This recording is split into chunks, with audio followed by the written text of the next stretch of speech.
श्री स्वामी समर्थ.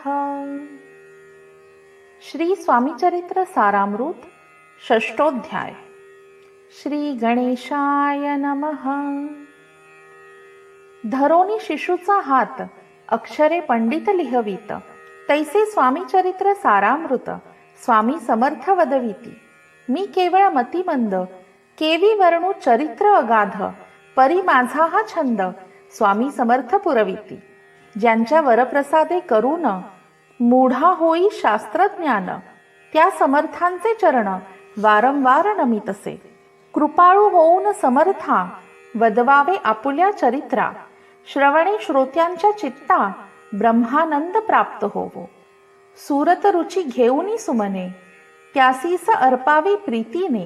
झाला ग्रंथ स्वामी कृपेने, त्यांच्याच पदी अर्पीजे.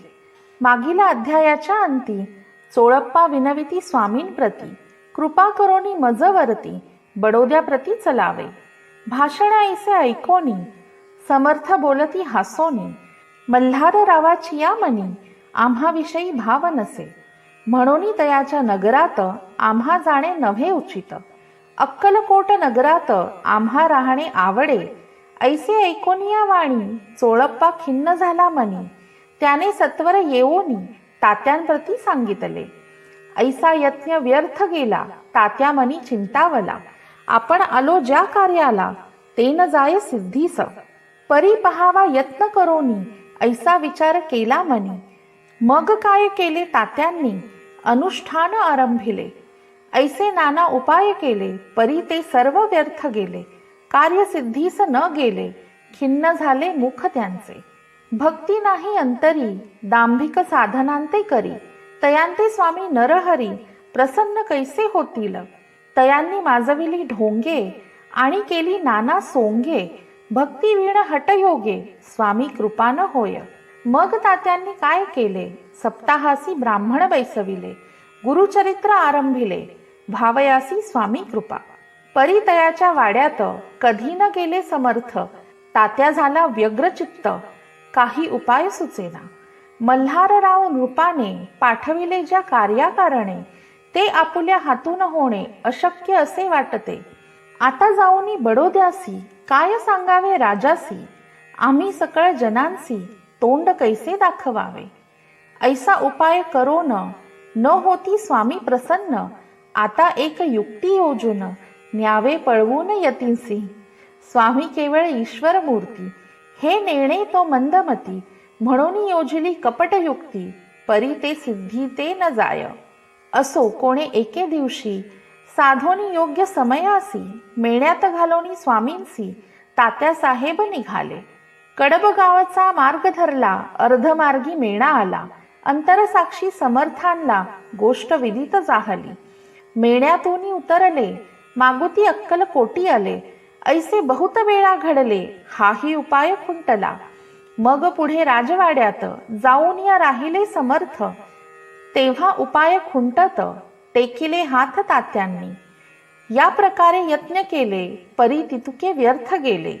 व्यर्थ दिवस गमाविले, द्रव्य वेचिले व्यर्थची. मग अपयशाते घेवोनी बडोद्यासी आले परतोनी, समर्थ कृपा भक्ती वाचोनी अन्य उपाय न होय. परी मल्हार राव नृपती प्रयत्न आरंभिती पुढती, सर्वत्रांसी विचारिती कोण जातो स्वामींकडे.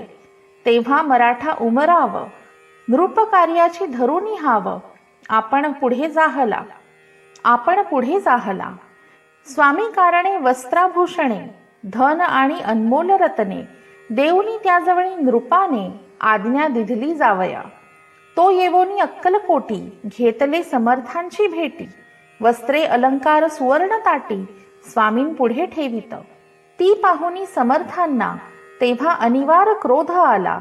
यशवंता पाहुनी डोळा काय तेव्हा बोलले, अरे बेडी आणोनी सत्वर ठोका याचे चरणी. ऐसे त्रिवार मोठ्यांनी समर्थ क्रोधे बोलले. क्रोध मुद्रा पाहोनी यशवंतराव भ्याला मनी, पळाले तोंडचे पाणी लटलटा कापू लागला. मग थोड्याच दिवशी आज्ञा आली यशवंतासी, सत्वर यावे बडोद्यासी तेथील कार्यासी सोडोनी. साहेबा विषप्रयोग केला, मल्हाररावावरी आळ आला. त्या कृत्या माझी यशवंताला, गुन्हेगार लेखिले. हाती पायी बेडी पडली, स्वामी वचनांची प्रचिती आली. अघटित लीला दावेली, ख्याती झाली सर्वत्र. समर्थांची अवकृपा ज्यावरी, त्याच्या कष्ट होती शरीरी. कृपा होय ज्यावरी, तया सर्वानंद प्राप्त होय.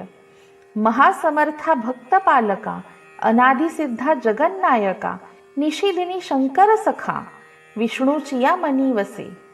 इति श्री स्वामी चरित्र सारामृत नाना प्रकृत कथा संमत सदा भक्त परिसोत षष्ठोऽध्याय गोडहा. श्री स्वामी चरणार्पणमस्तु. शुभं भवतु.